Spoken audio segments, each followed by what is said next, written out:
নামে একটি কবিলা, তারা মদিনা থেকে বেশ দূরে ছিল। সেখান থেকে 2 জন লোককে ওই কবিলা লোকেরা পাঠালো যে ইসলামেতে জয় জয়কার শুনতে পাচ্ছি, এই নবীর খবর কি, কতটুকুন কি অবস্থা, আমাদের কি করণীয়, আমরা ইসলাম কবুল করা ভালো হবে না ইসলাম কবুল না করে আমরা অন্য কোনো তরিকায় থাকা উত্তম হবে, তোমরা মদিনা গিয়ে চেক করে আসো। তাদের 2 জন লিডারকে পাঠালেন, একজন হলেন আমির ইবনু তোফাইল, আরেকজন হলেন আরবাদ ইবনু কাইস।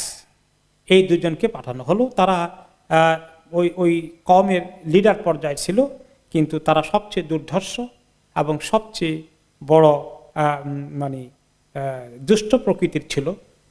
শুধু লিডার নয়, তারা খুব ঝানু এবং তারা আসলে ইসলামকে পছন্দ করতো না।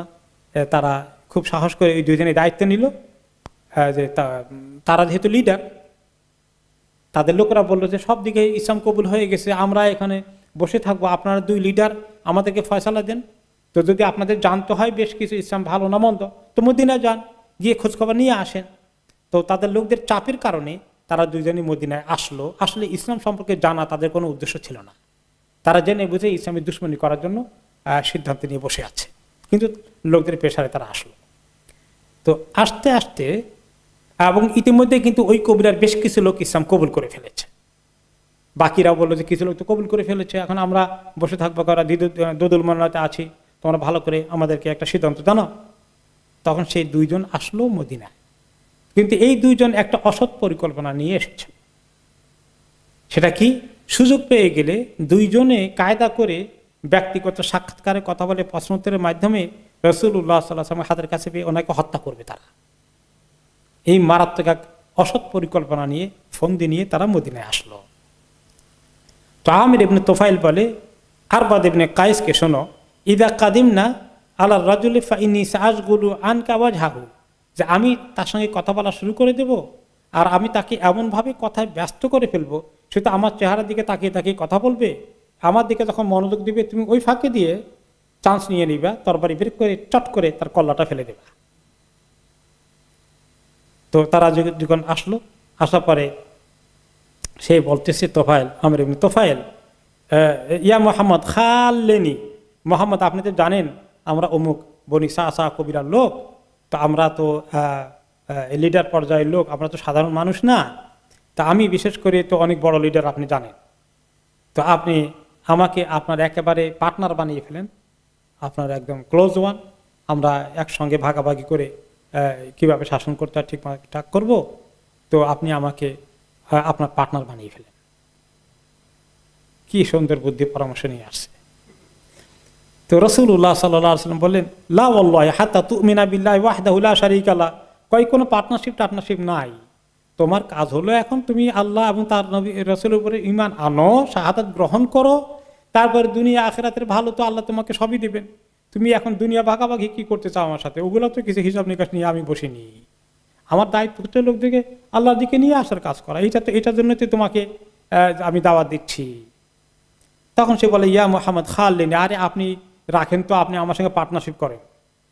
তো অনেক এই ধানাই ফানাই করে কথা বলে আর ওর দিকে ইশারা করে যে তুই চান্স নিয়ে নে, আমি তো তাকে ব্যস্ত করে ফেলেছি।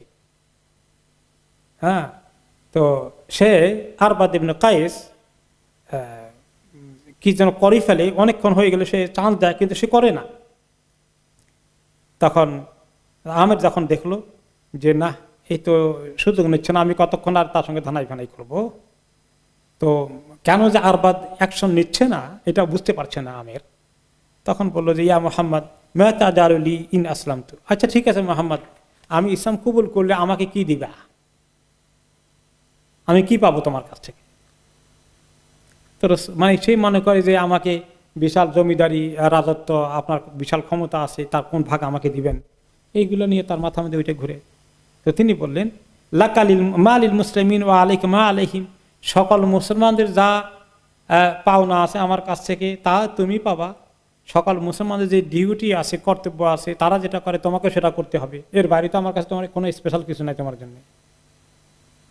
ফাকালা আতাজআলু লি আল আমরা মিন বা'দিকা ইন আসলামতু, আচ্ছা ঠিক আছে, আপনার জীবদ্দশায় কিছু দেওয়া দরকার নাই, একটা অন্তত রাজি হন, আপনি মরে গেলে উইল করে দিবেন যে আমি আপনার ক্ষমতা জায়গায় গিয়ে বসবো, এটা করে দেন, আপনার সঙ্গে থাকার আপনি এখন একলা এনজয় করেন। যারা দুনিয়াদার তারা ক্ষমতা ছাড়া কিছু বুঝে না, তাদের কাছে এই দুনিয়াটাই ক্ষমতা। তো তো আমি ইসলাম কবুল করবো এই শর্তে যে আপনি আপনার পরে এইটার জিম্মাদারি সব আমাকে দিয়ে দিবেন। তো নবী করিম সাল্লাল্লাহু আলাইহি ওয়াসাল্লাম বলেন, লাইসা যালিকা লাকা ওয়ালা লিকাওমিকা, এরকম কিছু তোমারও হবে না, তোমার কওমের জন্য হবে না। এটা তো আরেক তরিকা, তুমি কোন তরিকা বসে বসে অঙ্ক করছো। ফাকাল আমির আতাজআলু লিল ওয়াবার ওয়ালাকাল মাদার, তা আরেকটা প্রস্তাব দেই, এক কাজ করেন, এই শহর কেন্দ্রিক যা আছে এগুলো আপনার, যান আপনার জমিদারি চলুক, আর শহরের বাইরে গ্রাম কেন্দ্রিক যেগুলো আছে অন্তত সেগুলো আমার দেন না কেন, সেগুলো জমিদারি আমাকে দিয়ে দেন। নবী করিম সাল্লাল্লাহু আলাইহি ওয়াসাল্লাম, লা, তুমি কি বলো, এগুলো হবে টবে না কিছু। অতবার আমির ইবনে তুফাইল কি বললো, উঠে গেল, উঠে গিয়ে বললো, আমা আল্লাহি লা আমলা আনহা আলাইকা খাইলান ওয়া রিজালান। সে চ্যালেঞ্জ করে গেল যে আচ্ছা ঠিক আছে আমি যাই, তবে আমি গিয়ে বসে থাকবো না, চ্যালেঞ্জ করবো আপনার ক্ষমতা কদ্দূর আছে আর আমার ক্ষমতা কদ্দূর আছে। আমাকে পাত্তা দিলেন না, না আমি ঘোড়া বাহিনী, সৈন্যবাহিনী, ঘোড়ার বাহিনী যা আছে সব রেডি করব, তো যুদ্ধের ময়দানে দেখা যাবে কার ক্ষমতা কদ্দূর আছে। সে তখন নবী করিম সাল্লাল্লাহু আলাইহি ওয়াসাল্লাম তার এই জাহেলের সঙ্গে আর কথা বাড়ালেন না। সে তখন প্রস্থান করে বিদায় নিচ্ছে, চলে যাচ্ছে, রাসূলুল্লাহ সাল্লাল্লাহু আলাইহি ওয়াসাল্লাম বললেন, আল্লাহুম্মা আকফিনি আমির ইবনে তুফাইল ওয়াহদি বনি আমির ওয়া আগনিল ইসলাম আন আমির, যে আল্লাহ এই আমির ইবনে তুফাইলের স্পর্ধা আর তার সীমালঙ্ঘন, তার চ্যালেঞ্জ, এগুলোর দায়িত্ব আল্লাহ আমি আপনাকে দিলাম। আর আল্লাহ তার যে কওমের লোকগুলো আছে যারা আসলে হেদায়েতের জন্য উন্মুখ হয়ে আছে, যারা ইসলাম কবুল করার মানসিকতা আছে, আল্লাহ আপনি তাদেরকে হেদায়েত দিয়ে দেন। আর এই আমিরের মতো লোকের আল্লাহ আমার দরকার নাই, ইসলাম থেকে তাকে আল্লাহ আপনি তার থেকে ইসলামকে হেফাজত করেন, এইরকম লোক আল্লাহ আমার ইসলামের দরকার নাই। এই হলো একটি রেওয়ায়েত। আরেকটি রেওয়ায়েতে বুখারী রেওয়ায়েতে অ্যাড হয়েছে যে আমের তখন নবী করিম সাল্লাল্লাহু আলাইহি ওয়াসাল্লাম বলেছিলেন, উখাইয়িরুকা বাইনা খিসালিন সালাত, যে মুহাম্মদ আপনাকে আমি তিনটি অপশন দিচ্ছি, কোনটা নেবেন। ইয়াকুনু লাকা সাহলু ওয়া আলিয়াল আহলুল মাদার, যে আপনার থাকবে সমতল ভূমি এবং শহর কেন্দ্রিক যে এলাকাগুলো আছে এগুলার জমিদারি, এগুলার বাদশাহী। আর আকুনু আমি হলাম গ্রামাঞ্চল, দূরবর্তী মরুদ্যান জাতীয় যেগুলো আছে এগুলার মালিকানা, এগুলার জমিদারি, এগুলার বাদশাহী আমাকে দেবেন, এই একটা প্রস্তাব। আও আকুনু খলিফাতাক, অথবা আপনার পরে, আপনার মৃত্যুর পরে আমি আপনার খলিফা হয়ে সমস্ত কিছু আমার নেতৃত্বে চলবে। এটাও যদি না মানেন, আগজুকা বিআহলি গাতফানা বিআলফিন ওয়া আলফিন, তা না হলে মানে 1,00,000 লোক নিয়ে এসে আপনার সঙ্গে আমার যুদ্ধ হবে, কোনটা নেবেন এবার গ্রহণ করেন। তো রাসূলুল্লাহ সাল্লাল্লাহু আলাইহি ওয়াসাল্লাম যা বললেন, দোয়া করলেন আল্লাহর কাছে, সেটা তো আপনারা শুনলেন। এরপরে যখন দুইজন বের হয়ে আসলো রাসূলুল্লাহ সাল্লাল্লাহু আলাইহি ওয়াসাল্লামের কাছ থেকে, তখন আমের আরবাদকে বলে যে আমের ব্যস্ত রাখবে, আরবাদ কতল করে দিবে।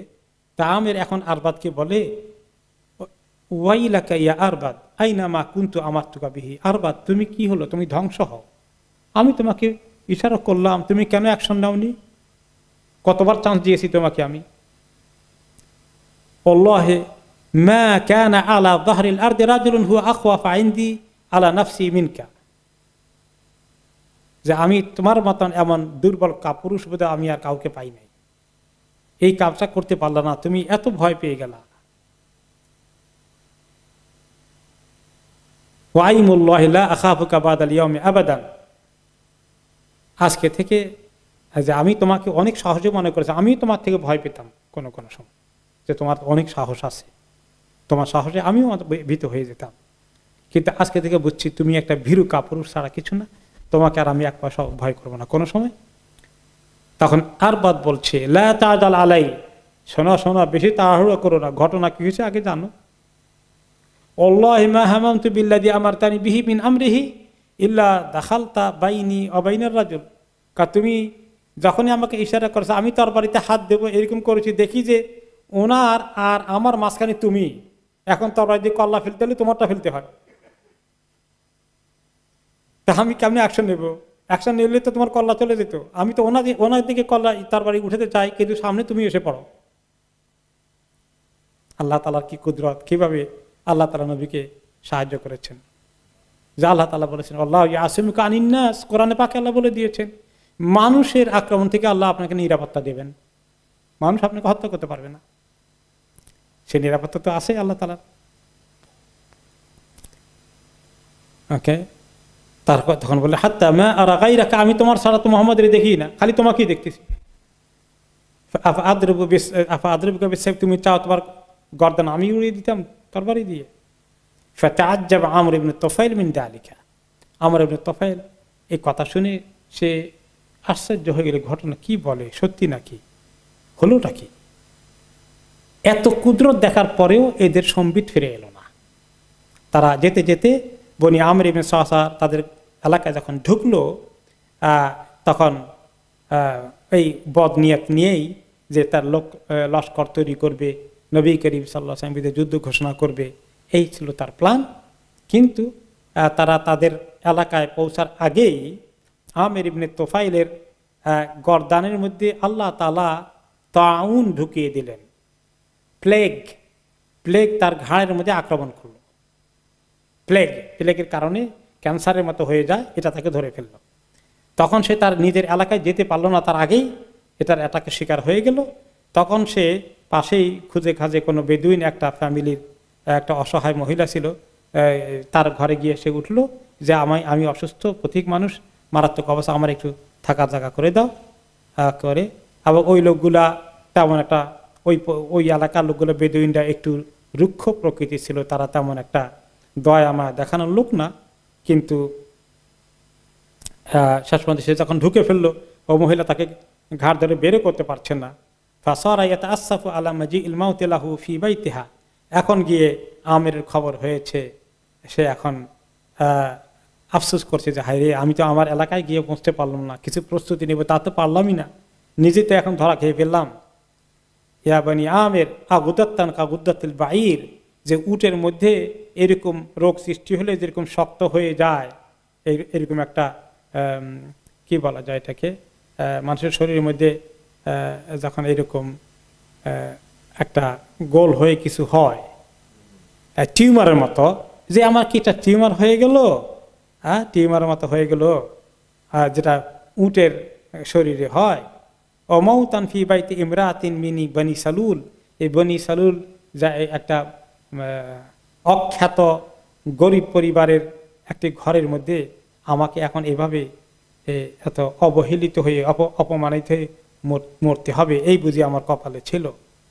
এই আফসোস করতে করতে তার প্রতি আল্লাহ লানত পতিত হলো এবং সে সেখানেই মারা গেল। তো আরবাদ তার সাথী, সে সেখানে মরল না, সে তখন সে মোটামুটি তার এলাকায় গিয়ে পৌঁছলো। পৌঁছার পরে সবাই তাকে ঘিরে ধরলো, মা ওরাকা ইয়া আরবাদ কি খবর নিয়ে এসেছে, বলো বলো জলদি করে, খবর কি? এখন সে বলে লাশাই, বলে যে না, খবর এমন কিছু নাই। ওয়াল্লাহি লাকাদ দাআনা মুহাম্মাদুন ইলা ইবাদাতি শাইইন লাওয়াদিতু আন্নাহু ইনদি আল-আন ফাআরমিহি বিন-নাবলি হাত্তা আক্তুলাহু। আর কি বলবো, কোনো ভালো খবর কিছু নাই। মুহাম্মদ কোন জিনিসের ইবাদত করতে বলে, কোন জিনিসের ইবাদত যে করতে বলে তা তো বুঝলাম না কিছু। এখন আমার খালি মনে চাই যদি এখন মুহাম্মদকে এখানে আমি পাইতাম, তাহলে তাকে তীর বর্ষা নিক্ষেপ করে এক্ষুনি আমি হত্যা করতাম। এইরকম ক্ষোভ নিয়ে এসেছি, তাকে তার কথা শোনার তো প্রশ্নই আসে না। এবং একটা অন্যায় কথা সে বলছে, যে জিনিস দেখা যায় না সেই জিনিসে ইবাদত করবে, এটা কেমন কথা? এরপরে এই কথা মন্তব্য করার পরে সে 1-2 দিন পরেই তার বাড়িতে রেস্ট নিয়ে তার উট নিয়ে বের হয়েছিল, তারা হয়তোবা তার কোনো কাজে অথবা শিকার করতে। তো আল্লাহ তাআলা তার বাড়ি থেকে বের হওয়ার কিছুদিন যাওয়ার পরেই তার উপরে আল্লাহ তাআলা বজ্রপাত নাজিল করলেন, বজ্রপতিত হলো, ঠাটা পড়লো, পড়ে উট সহ সে সব জ্বলে পড়ে ভস্ম হয়ে গেল, মারা গেল, জ্বলে গেল। আল্লাহ তাআলা তাদের কাহিনী নিয়ে এই আয়াত নাজিল করলেন। শানে নজুল এসেছে সূরা রাদের 8 থেকে 13 নম্বর আয়াতে এই ঘটনা দিকে ইঙ্গিত করে কোরআন আয়াত নাজিল করেছে। সেটা আল্লাহ তাআলা বলছেন, আউযু বিল্লাহি মিনাশ শাইতানির রাজিম, আল্লাহু ইয়ালামু মা তাহমিলু কুল্লু উনসা ওয়া মা তাগীদুল আরহাম ওয়া মা তাজদাদ। আল্লাহ তাআলা ভালো করে জানেন প্রত্যেকটি মহিলা তার পেটে কি ধারণ করে যখন সন্তান পেটে আসে, এই যে কোনটা নষ্ট হয়ে যাবে, সময় মতো আসবে না, কোনটা আবার শুধু আসবে না বেশি করে আসবে, তার মানে সময় বেশি নিতে পারে, 9 মাসের বেশি, অথবা একাধিক সন্তান হতে পারে, সেটা সবই আল্লাহ জানেন কার পেটে কি আছে, কোনটা কয়দিন টিকবে। অকুল্লু শাইইন ইনদাহু বিমিকদার, প্রত্যেকটি জিনিস আল্লাহ তাআলার কাছে একদম প্রোগ্রাম করা আছে, মেপে মেপে সময় মতো আন্দাজ করা, পরিকল্পনা করে দেওয়া আছে, প্রোগ্রাম করে দেওয়া আছে কখন কোনটা ঘটবে। আলিমুল গায়বি ওয়াশ শাহাদাতিল কাবীরুল মুতাআল, যিনি অদৃশ্যগুলো সম্পর্কে সব জানেন এবং যিনি অনেক বড়, যিনি অদৃশ্যগুলো জানেন আর দৃশ্যময়গুলো জানেন, যেগুলো দেখা যায় যেগুলো দেখা যায় না সবগুলো সম্পর্কে যিনি অবহিত আছেন, যিনি অনেক বড়, যিনি অনেক উঁচু যার শান। সাওয়াউম মিনকুম মান আসাররাল কাওলা মান জারা বিহি ওয়া মান জাহারা বিহি ওয়া মান হুয়া মুস্তাখফিম বিল-লাইলি ওয়া সারিবুম বিন-নাহার, চাই তোমাদের মধ্যে কেউ কথা লুকিয়ে বলুক, গোপনে বলুক, অথবা লুকিয়ে রাখুক, অথবা প্রকাশ্যভাবে বলে বেড়াক, অথবা কেউ যে রাতের বেলায় লুকিয়ে থাকে অথবা দিনের বেলায় বিচরণ করে, সবই আল্লাহর জানা আছে।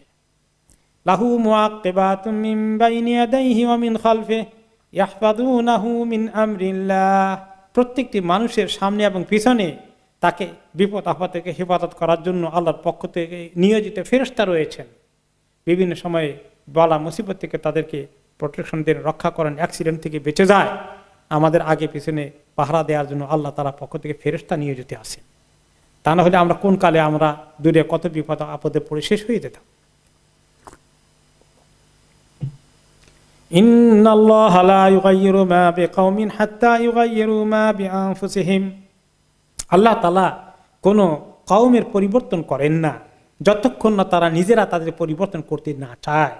মুসিবতে আছে, ও অনুন্নত পর্যায়ে আছে, উন্নত করতে চায় না, গোমরাহিতে আছে, হেদায়েতের দিকে আসতে চায় না, তারা চেষ্টা না করলে আল্লাহ কাউকে এরকম করে জোর করে হেদায়েত দেন না, তাদের অবস্থার পরিবর্তন করেন না।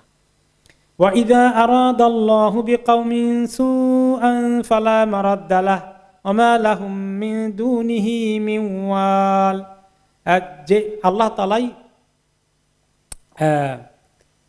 তিনি তাদেরকে তোমাদেরকে দেখান বারক। ওয়াইদা আরাদাল্লাহু বিকওমিন সুআন, যখন আল্লাহ তাআলা কোনো কওমকে খারাপ কোনো ফয়সালা করে দিতে চান, খারাপ পরিণতি হবে তাদের দুর্ভাগ্য তাদের উপরে নেমে আসবে, ফালা মারাদ্দাল্লাহু, এটাকে কেউ ঠেকাতে পারবে না। ওই আমের আর মেরবাদ তাদের দুর্ভোগ কেউ ঠেকাতে পারলো? এই দুটোর কপাল পোড়া, কিন্তু তার কওমের লোকেরা পরে ঠিকই ইসলাম কবুল করেছে। এই দুই পোড়া কপালওয়ালারা পারল না। তো এই যাদের কপাল এরকম পোড়া থাকে এটা কেউ ঠেকাতে পারে না। ওমা লাহুম মিন দুনিহি মিন ওয়াল, আল্লাহ ছাড়া তাদের ওয়ালি, সাহায্যকারী, আপন কেউ আর পাবে না কোনোদিন, দুনিয়াতেও না আখিরাতেও না। হুয়াল্লাযী ইউরীকুমুল বারকা খাওফান ওয়া তামআ ওয়া ইউনশিউস সাহাবা সিকাল, সে আল্লাহ যিনি তোমাদেরকে বিজলি চমক দেখান এবং সেটা দেখে তোমাদের অনেক সময় ভয় আসে, জোরে যখন বজ্রপাত হয় ভয় পাও, অথমা আবার হালকাভাবে হলে বৃষ্টি হবে, বৃষ্টির দরকার, সেটা তোমাদের মনে আশা সঞ্চার করে। এবং সেই আল্লাহই এত হেভি ওজনওয়ালা মেঘগুলোকে তোমাদের মাথার উপরে নিয়ে উঠান এবং সেখান থেকে পরবর্তীতে বৃষ্টি বর্ষণ হয়।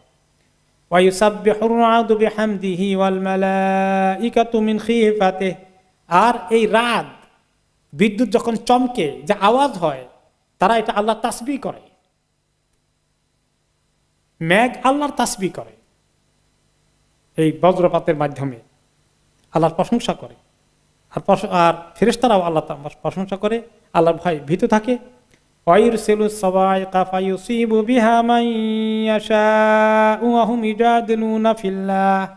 আর কোন সময় আল্লাহ তাআলা এই বজ্রপাত নিক্ষেপ করেন এমন লোকদের প্রতি যাদেরকে আল্লাহ তাআলা শাস্তি দিতে চান, তাদের উপরে মুসিবত দিতে চান, অহুম ইউজাদিলুনা ফিল্লাহ, অথচ তারা আল্লাহর বিষয় নিয়ে ঝগড়া করে, তর্ক করে, বিতর্ক করে, আল্লাহর দিকে আসতে চায় না।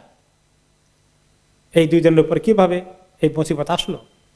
ওয়াহুয়া শাদীদুল মিহাল, আর আল্লাহ তাআলা কত শক্তি, কত ক্ষমতার সম্ভাবনা আল্লাহ তাআলার হাতে রয়েছে, তারা কি চিন্তা করেছে? এইভাবে আল্লাহ তাআলা ওই উপলক্ষে ওই আয়াতের শান নজুল নিয়ে, ওই ঘটনার শান নজুল নিয়ে এই আয়াতগুলো নাজিল করলেন। এরপরে আমরা শেষ করব যে বনি আমেরের কি হলো পরে। এই দুই ক্রিমিনালের পতনের পরে তারা যখন দেখলো বনি আমের ইবনে সাসা তাদের এই দুইজনের উপরে কি ঘটেছে, তখন তারা ভালো কিছু লোক তালাশ করে রাসূলুল্লাহ সাল্লাল্লাহু আলাইহি ওয়াসাল্লামের কাছে পাঠিয়ে দিল যে তোমরা যাও, এই দুই ক্রিমিনাল তো আমাদেরকে বিপদে ফেলে দিচ্ছিল, হালাক হয়ে গেছে, যাক আমরা এখন সত্যি ঘটনা জেনে ঈমান কবুল করি, খবর নিয়ে মদিনায় যাও।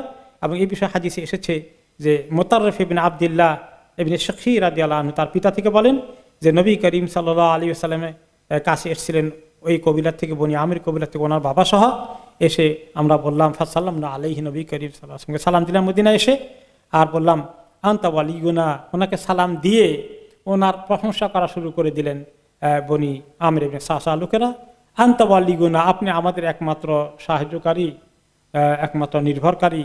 আনতা সাইয়্যিদুনা, আপনি আমাদের একমাত্র লিডার। ও আনতা আতওয়ালু আলাইনা, আপনার যে কত মেহেরবানি দয়া আমাদের প্রতি আছে। ও আনতা আফদালুনা আলাইনা ফাদলান, আপনি কত আমাদের মধ্যে উত্তম এবং আমাদের প্রতি কত ইহসান করেছেন।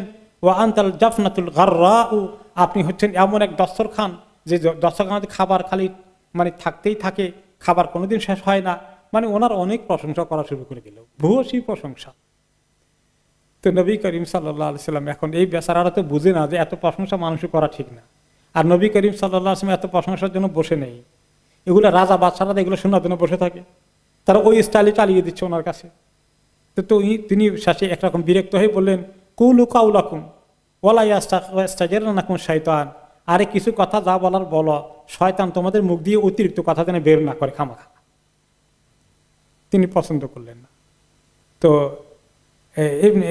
এই ওলামায়ে কেরাম এই ব্যাখ্যায় বললেন যে রাসূলুল্লাহ সাল্লাল্লাহু আলাইহি ওয়াসাল্লাম এই কথা এই জন্য বললেন যে তারা খুব বেশি প্রশংসা করা শুরু করে দিল, যেগুলো নবী করিম সাল্লাল্লাহু আলাইহি ওয়াসাল্লাম পছন্দ করতেন না, এই জন্য বললেন, তিনি বিরক্ত হয়ে মন্তব্য করেছিলেন।